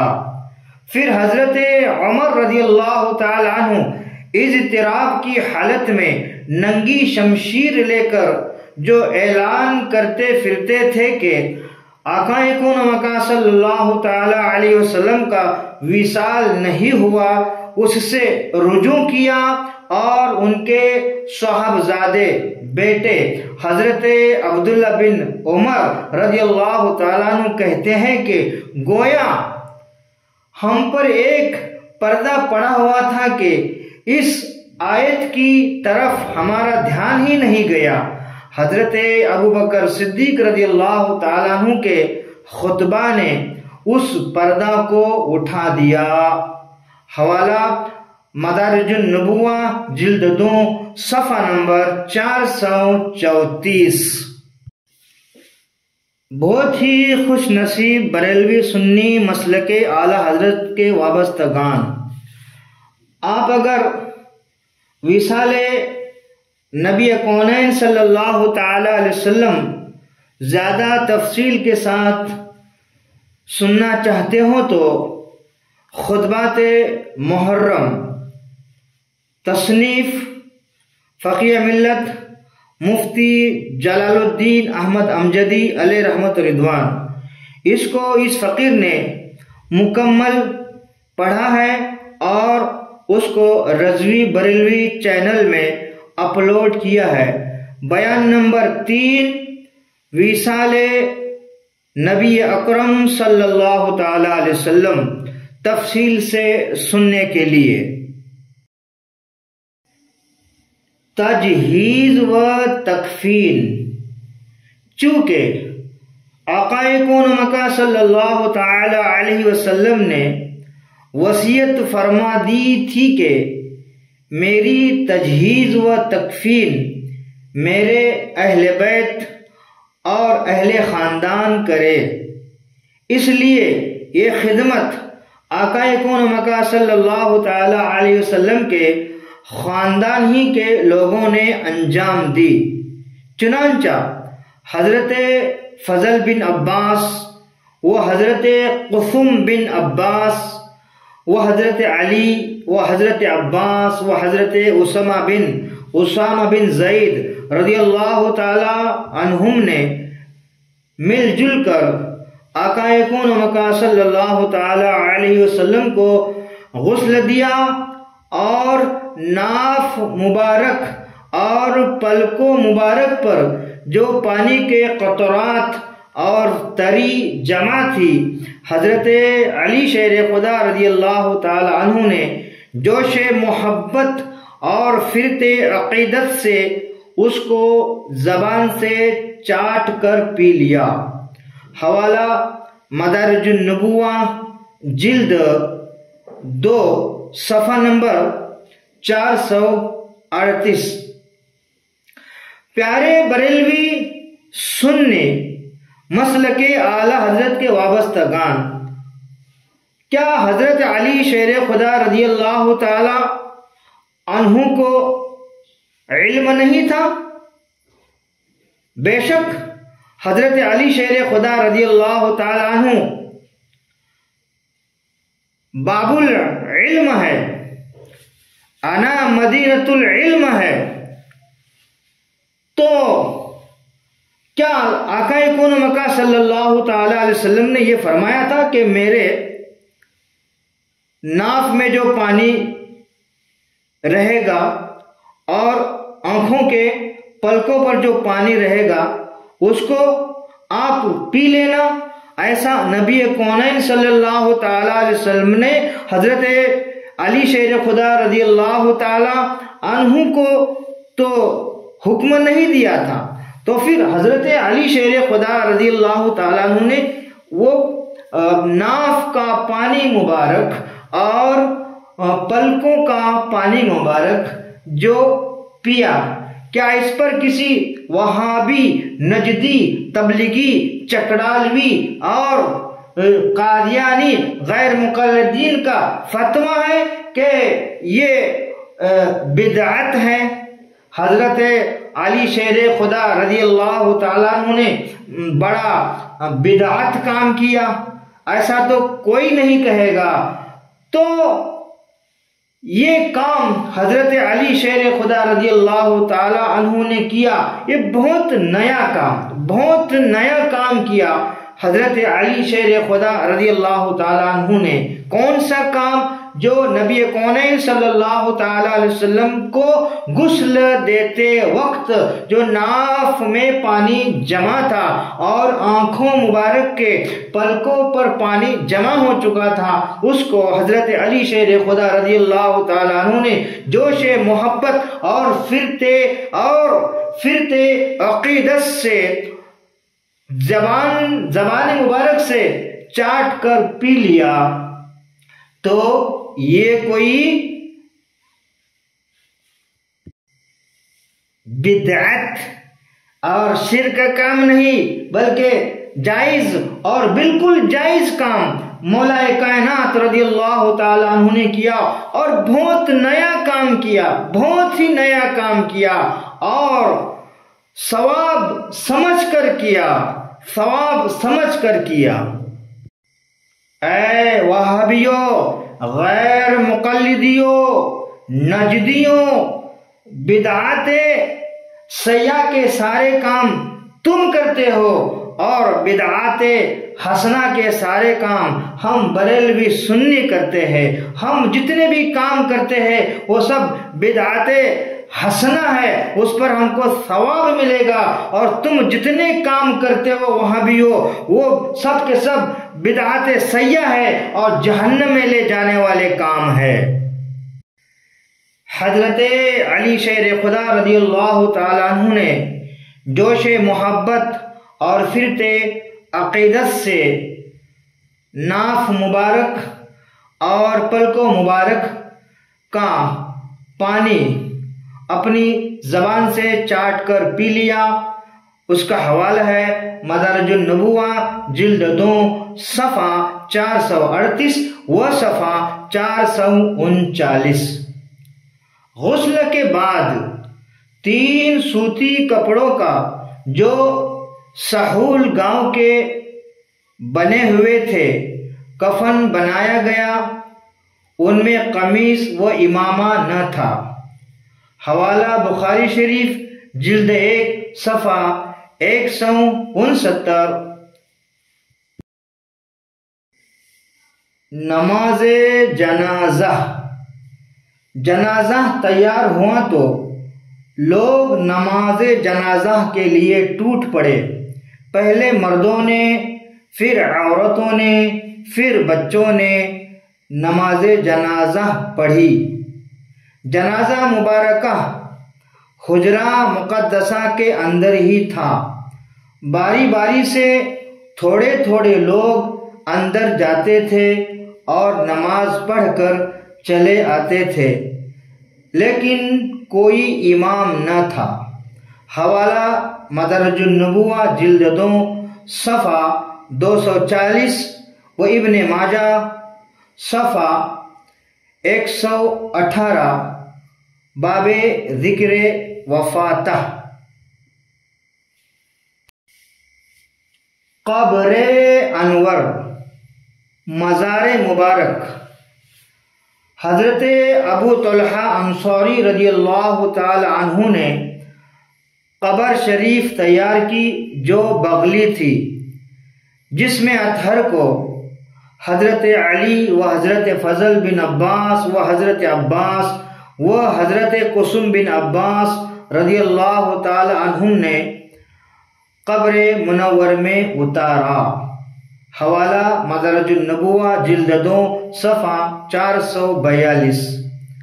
لیکن ابو داؤد کی روایتوں سے معلوم ہوتا ہے کہ حضرت اسامہ اور عبد الرحمن بن عوف رضی اللہ تعالی عنہما بھی قبر میں اترے تھے۔ حوالہ ابو داؤد شریف جلد 2 صفحہ 448۔ صحابہ کرام رضی اللہ تعالی عنہم میں یہ اختلاف رونما ہوا کہ آقا کون مکہ صلی اللہ تعالی علیہ وسلم کو کہاں دفن کیا جائے۔ کچھ لوگوں نے کہا کہ مسجد نبوی میں آقا کون مکہ صلی اللہ تعالی علیہ وسلم کا مدفن ہونا چاہیے، اور کچھ نے یہ رائے دی کہ آقا کون مکہ صلی اللہ تعالی علیہ وسلم کو صحابہ کرام رضوان اللہ تعالی عنہم کے قبرستان میں دفن کرنا چاہیے۔ اس موقع پر حضرت ابوبکر صدیق رضی اللہ تعالی عنہ نے فرمایا کہ میں نے آقا کون مکہ صلی اللہ تعالی علیہ وسلم سے یہ سنا ہے کہ ہر نبی اپنی وفات کے بعد اسی جگہ دفن کیا جاتا ہے جس جگہ اس کی وفات ہوئی ہو۔ حضرت عبداللہ بن عباس رضی اللہ تعالیٰ عنہ فرماتے ہیں کہ اس حدیث کو سن کر لوگوں نے آقا کون مکہ صلی اللہ تعالی علیہ وسلم کے بچھونے کو اٹھایا اور اسی جگہ حجرہ عائشہ صدیقہ رضی اللہ تعالی عنہا میں نبی کونین صلی اللہ تعالی علیہ وسلم کی قبر مبارک تیار کی اور آپ اسی میں مدفون ہوئے۔ حوالہ ابن ماجہ صفحہ 118 باب ذکر وفاتہ۔ سرور کائنات صلی اللہ تعالی علیہ وسلم کے غسل شریف اور تجہیز و تکفین کی سعادت میں حصہ لینے کے لیے ظاہر ہے کہ شمع نبوت کے پروانے کس قدر بے قرار رہے ہوگے، مگر جیسا کہ ہم تحریر کر چکے، لکھ چکے اور بریلوی سن چکے کہ چونکہ آقا کون مکہ صلی اللہ تعالی علیہ وسلم نے خود ہی یہ وصیت فرما دی تھی کہ میرے غسل اور تجہیز و تکفین میرے اہل بیت ہی کریں گے۔ پھر امیر المؤمنین حضرت ابوبکر صدیق رضی اللہ تعالی عنہ نے بھی بحیثیت امیر المؤمنین ہونے کے یہی حکم دیا کہ یہ اہل بیت ہی کا حق ہے۔ اس لیے حضرت عباس اور اہل بیت رضی اللہ تعالی عنہم نے کواڑ بند کر کے غسل دیا اور کفن پہنایا، مگر شروع سے آخر تک خود حضرت امیر المؤمنین اور دوسرے صحابہ کرام رضی اللہ تعالی عنہم حجرہ مقدسہ کے باہر حاضر رہے۔ حوالہ مدارج النبوہ جلد 2 صفحہ 437۔ آقا کائنات صلی اللہ تعالی علیہ وسلم کا ترکہ۔ حضور اقدس صلی اللہ تعالی علیہ وسلم کی مقدس زندگی اس قدر زاہدانہ تھی کہ کچھ اپنے پاس رکھتے ہی نہیں تھے۔ اس لیے ظاہر ہے کہ نبی کونین صلی اللہ تعالی علیہ وسلم نے وصال کے بعد، وفات کے بعد کیا چھوڑا ہوگا۔ چنانچہ حضرت عمر بن الحارث رضی اللہ تعالیٰ عنہ کا بیان ہے کہ ما ترک رسول اللہ صلی اللہ تعالی علیہ وسلم عند موته درہما ولا دینارا ولا عبدا ولا امتا ولا شیئا الا بغلته البیضاء وسلاحه وارضا جعلها صدقہ۔ آقا کون مکہ صلی اللہ تعالی علیہ وسلم نے اپنی وفات کے وقت، اپنے وصال کے وقت نہ درہم و دینار چھوڑا، نہ لونڈی و غلام، نہ اور کچھ، صرف اپنا سفید کھچر اور ہتھیار اور کچھ زمین جو عام مسلمانوں پر صدقہ کر گئے چھوڑا تھا۔ حوالہ بخاری شریف جلد 1 صفحہ 382 کتاب الوصایا۔ بہرحال پھر بھی آقا کون مکہ صلی اللہ تعالی علیہ وسلم کے متروکات میں 3 چیزیں تھے، ترکہ میں 3 چیزیں تھے۔ نمبر 1 بنو نذیر فدق خیبر کی زمین۔ نمبر 2 سواری کا جانور۔ نمبر 3 ہتھیار۔ یہ تینوں چیزیں قابل ذکر ہے۔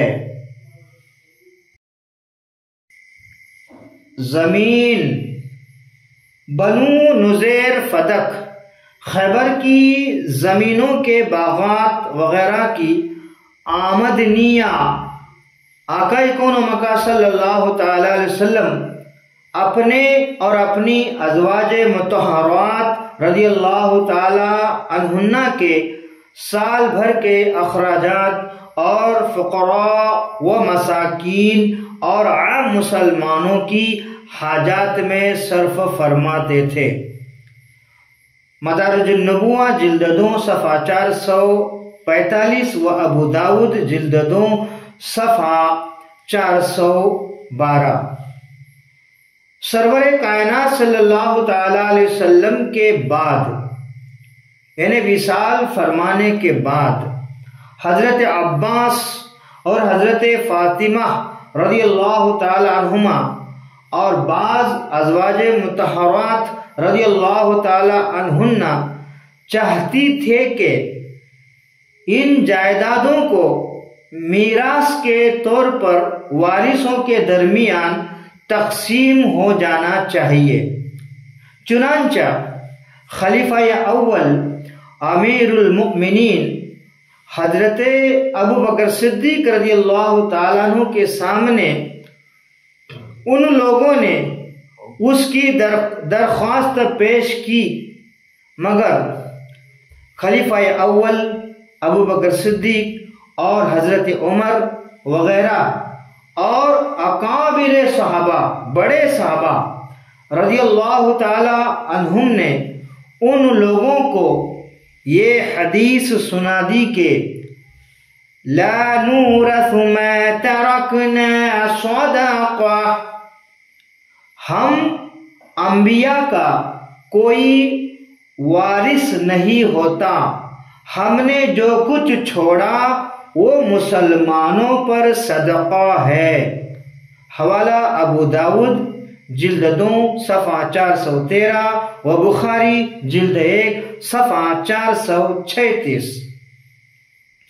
اور اس حدیث کی روشنی میں صاف صاف کہہ دیا کہ رسول اللہ صلی اللہ تعالی علیہ وسلم کی وصیت کے بموجب، یعنی حکم کے مطابق، یہ جائیدادیں وقف ہو چکی ہے۔ لہذا نبی کونین صلی اللہ تعالی علیہ وسلم اپنی مقدس زندگی میں، ظاہری زندگی میں جن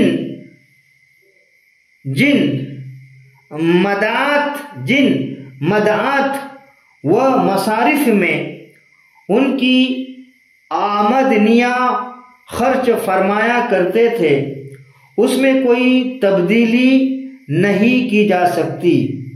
حضرت عمر رضی اللہ تعالیٰ عنہ نے اپنے دور خلافت میں حضرت عباس و حضرت علی رضی اللہ تعالیٰ عنہما کے اصرار پر بنو نذیر کی جائیداد کا ان دونوں کو اس شرط پر متولی بنا دیا تھا کہ اس جائیداد کی آمدنیاں انہی مصارف میں خرچ کرتے رہیں گے جن میں آقا کون مکہ صلی اللہ تعالی علیہ وسلم خرچ فرمایا کرتے تھے۔ پھر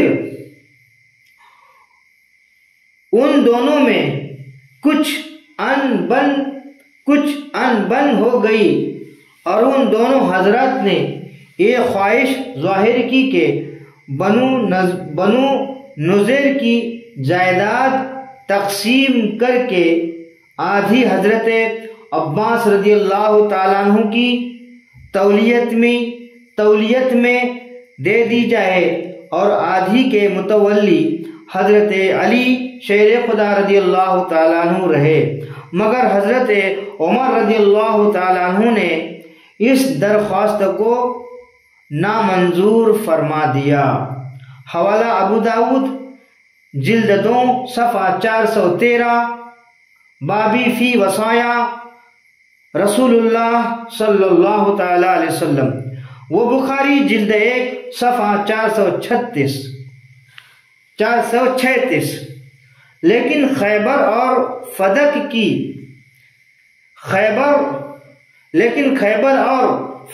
کی زمینیں حضرت عمر بن عبدالعزیز رضی اللہ تعالیٰ عنہ کے زمانے تک خلفائی کے ہاتھوں میں رہے۔ حاکم مدینہ مروان بن الحکم نے اس کو اپنی جاگیر بنا لی تھی، مگر حضرت عمر بن عبدالعزیز رضی اللہ تعالیٰ عنہ نے اپنے زمانہ خلافت میں پھر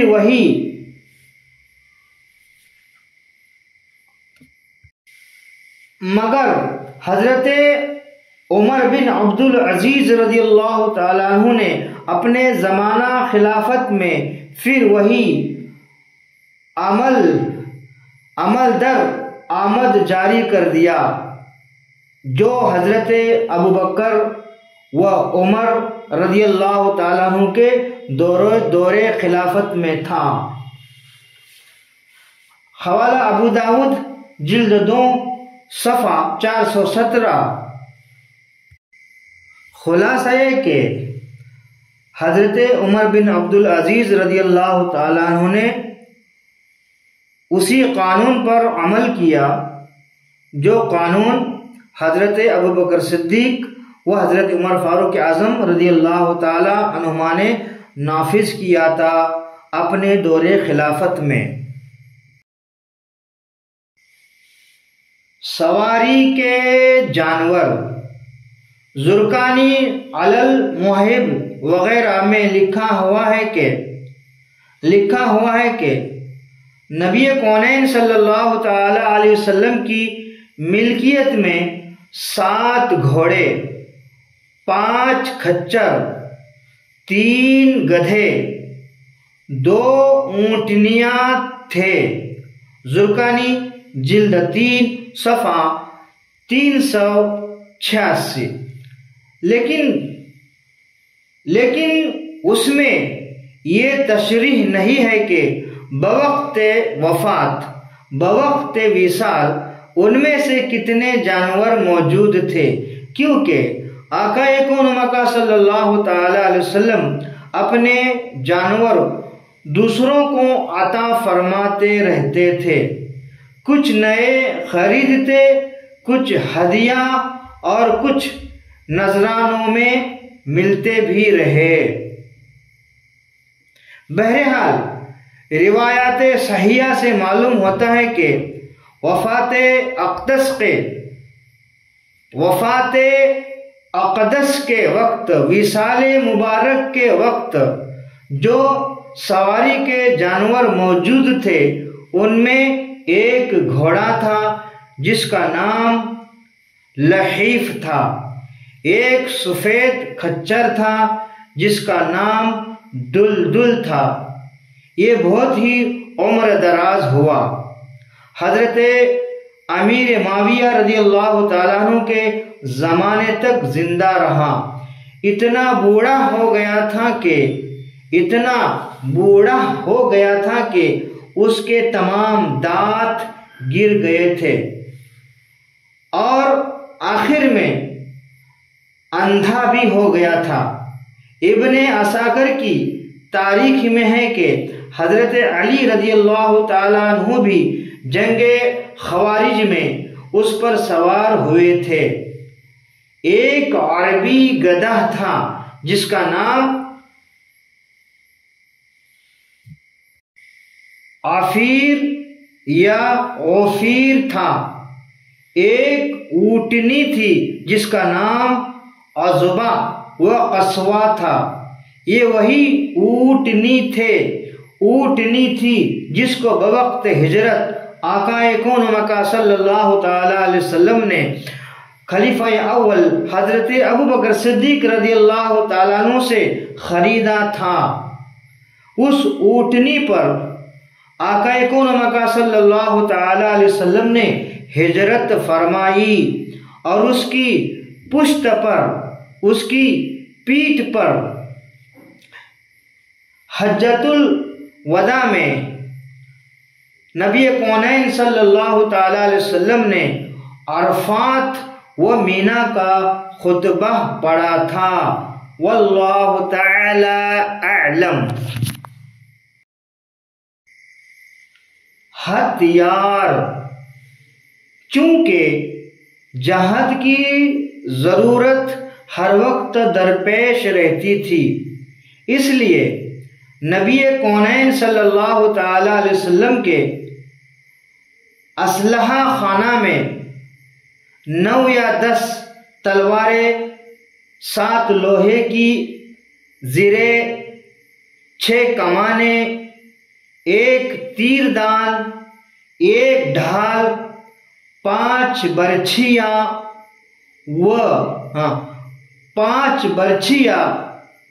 2 مغفر، 3 جبے، 1 سیاہ رنگ کا بڑا جھنڈا، باقی سفید و زرد رنگ کے چھوٹے چھوٹے جھنڈے تھے اور 1 خیمہ بھی تھا۔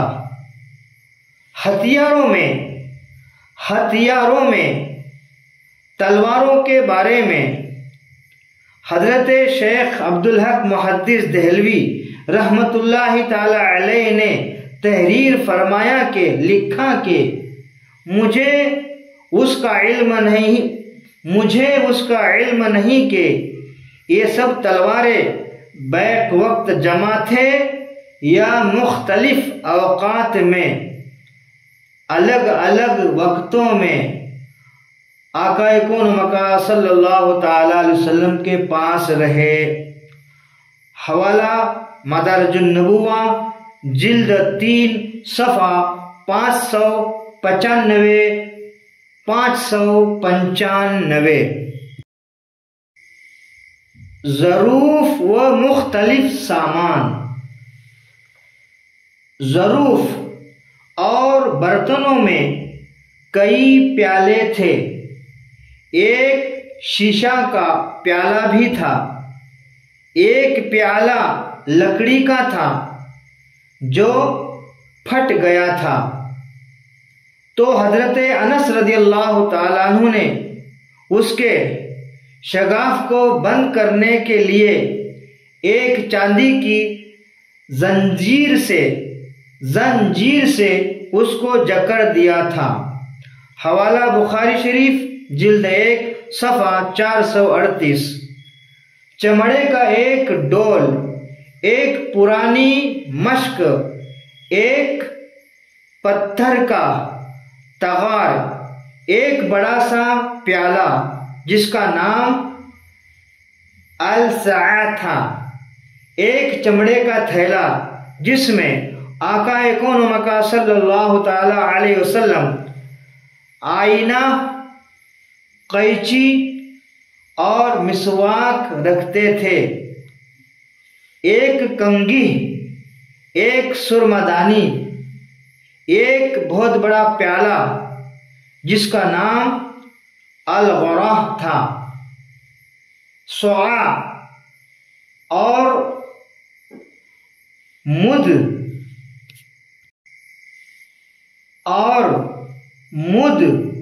دو ناپنے کے پیمانے، ان کے علاوہ ایک چارپائی جس کے پائے سیاہ لکڑی کے تھے۔ یہ چارپائی حضرت اسعد بن زرارہ رضی اللہ تعالی عنہ نے ہدیۃً خدمت اقدس میں پیش کی تھی۔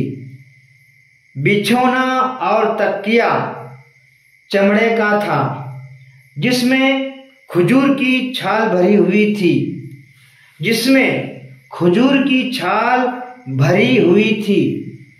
مقدس جوتیا یہ آقا کون و مکان صلی اللہ تعالی علیہ وسلم کے اسباب و سامانوں کی ایک فہرست ہے جن کا تذکرہ احادیث میں متفرق طور پر آتا ہے۔ ظروف و مختلف سامان جو بیان ہوا، اس میں ایسی چیزیں بیان ہو گئی جن کو ہم استعمال کرتے ہیں، جیسے آئینہ، قینچی، مسواک، کنگھی، سرمدانی، پیالہ۔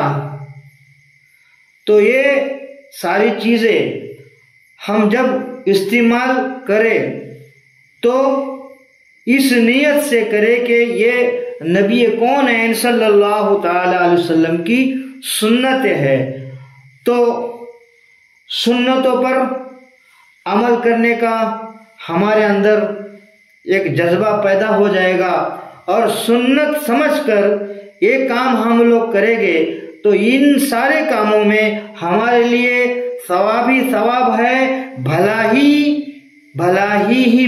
ہے۔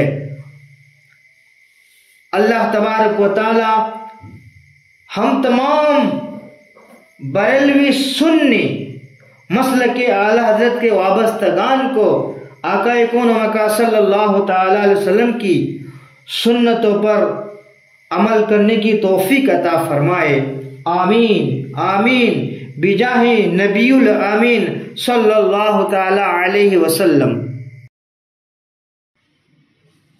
تبرکات نبوت۔ نبی کونین صلی اللہ تعالی علیہ وسلم کے ان متروکہ سامانوں کے علاوہ بعض یادگاری تبرکات بھی تھے جن کو عاشقان رسول فرت عقیدت سے اپنے اپنے گھروں میں محفوظ کیے ہوئے تھے اور ان کو اپنی جانوں سے زیادہ عزیز رکھتے تھے۔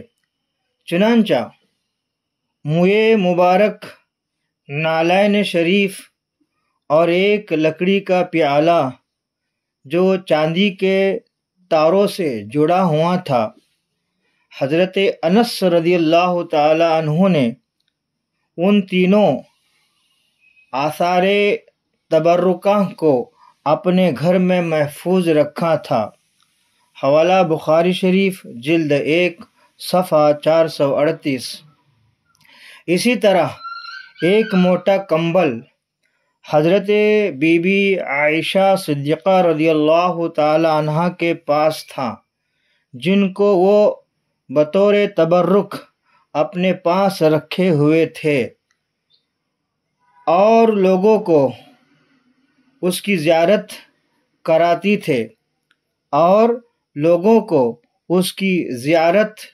کراتی تھے چنانچہ حضرت ابو ہریرہ رضی اللہ تعالیٰ عنہ کا بیان ہے کہ ہم لوگوں کو حضرت ام المؤمنین بی بی عائشہ صدیقہ رضی اللہ تعالیٰ عنہ کی خدمت مبارکہ میں حاضری کا شرف حاصل ہوا تو انہوں نے ایک موٹا کمبل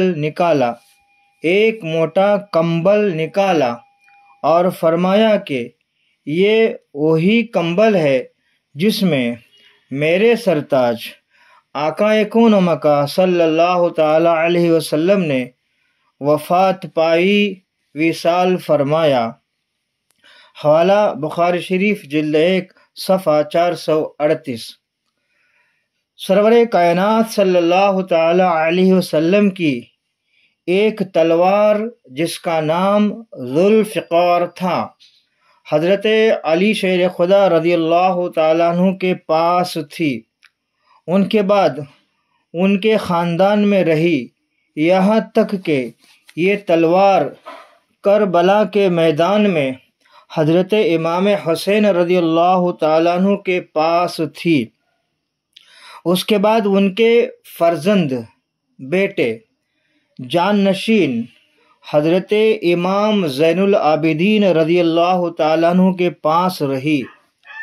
چنانچہ حضرت امام حسین رضی اللہ تعالیٰ عنہ کی شہادت کے بعد جب حضرت امام زین العابدین رضی اللہ تعالیٰ عنہ یزید بن معاویہ کے پاس سے رخصت ہو کر مدینہ منورہ تشریف لائے تو مشہور صحابی حضرت مسعور بن مخرمہ رضی اللہ تعالی عنہ حاضر خدمت ہوئے اور عرض کیا کہ اگر آپ کو کوئی حاجت ہو یا میرے لائق کوئی کار خدمت ہو تو آپ مجھے حکم دے، میں آپ کے حکم کی تعمیل کے لیے حاضر ہوں۔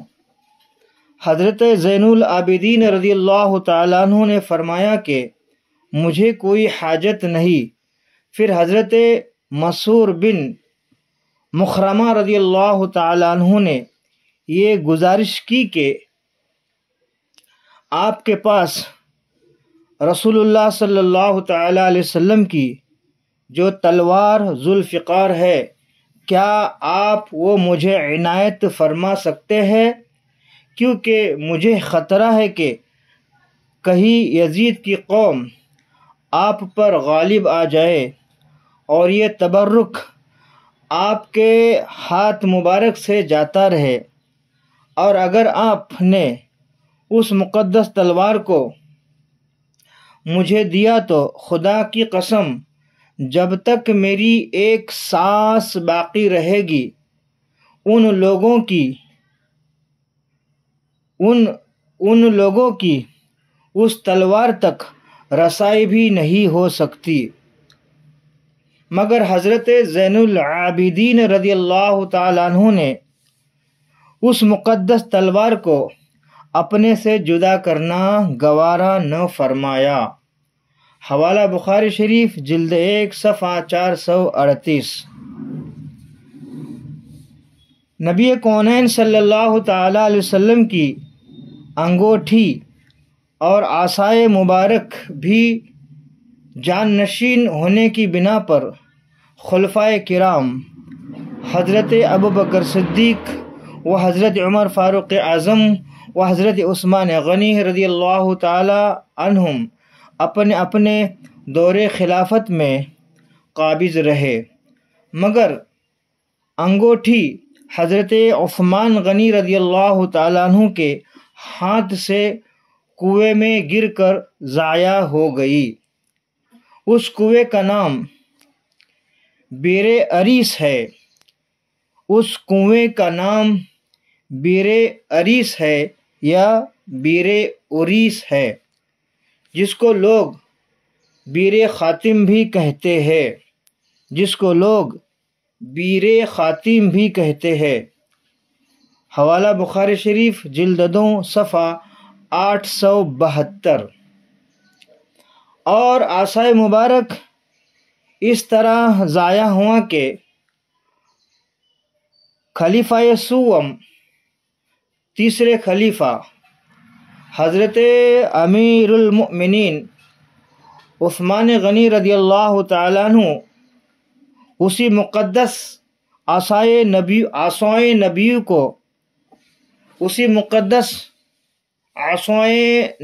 کو اپنے دستے مبارک میں، اپنے ہاتھ مبارک میں لے کر مسجد نبوی کے منبر پر خطبہ پڑھ رہے تھے کہ بالکل ناگہاں ایک شخص جہجہ غفاری اٹھا اور اچانک امیر المؤمنین رضی اللہ تعالیٰ عنہ عثمان غنی رضی اللہ تعالیٰ عنہ کے ہاتھ سے اس عصا مبارک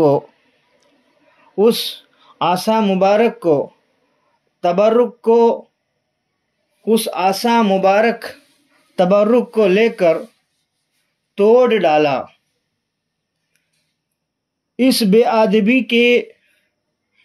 ادبی سے اس پر یہ قہر الہی ٹوٹ پڑا کہ اس کے ہاتھ میں کینسر ہو گیا اور پورا ہاتھ سڑ گل کر ٹوٹ پڑا، اور اسی عذاب میں وہ مبتلا ہوا اور ہلاک ہو گیا۔ حوالہ دلائل النبوہ جلد 3 صفحہ 211۔ اسی قسم کے دوسرے اور بھی تبرکات نبویہ ہے جو مختلف صحابہ کرام رضی اللہ تعالی عنہم کے پاس محفوظ تھے، جن کا تذکرہ احادیث اور سیرت کی کتابوں میں جا بجا متفرق طور پر مذکور ہے، ذکر ہے، اور ان مقدس تبرکات سے صحابہ کرام رضی اللہ تعالی عنہم و تابعین اعظام رحمۃ اللہ تعالی علیہم کو اس